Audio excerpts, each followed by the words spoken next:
Les Scythes sont les premiers habitants de la Russie dont nous avons connaissance.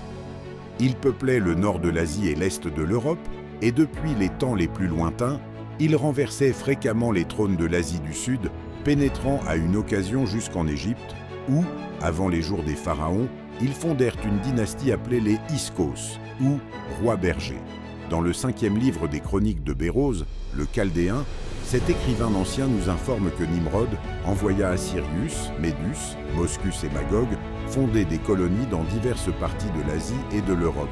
et que Moscus établit des colonies dans les deux continents.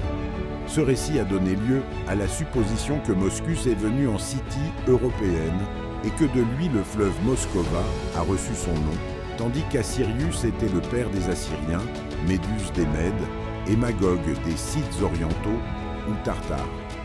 Hérodote décrit ces peuples comme habitant un pays à l'ouest du Tanaïs, d'où ils avaient chassé les Cimériens, une tribu celtique, que Nibiru suppose s'être retiré vers l'ouest et avoir émigré de Scythie vers les pays du Danube. Et, selon Sir Isaac Newton, les deux nations doivent s'être répandues en Europe et en Asie mineure avant l'an 1220 du déluge, c'est-à-dire vers l'époque des juges israélites. Les hordes scythes qui sont venues en Europe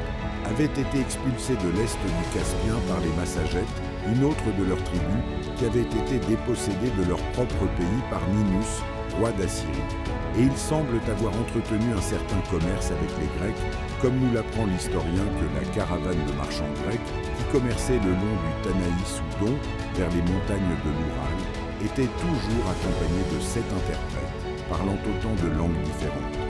Dans les annales de la Perse, tout le pays au nord du Caucase et du fleuve Oxus est appelé Turan, ou terre des ténèbres, en contraste avec l'Iran, ou la terre du soleil. Et leur histoire transmet le récit de guerres perpétuelles menées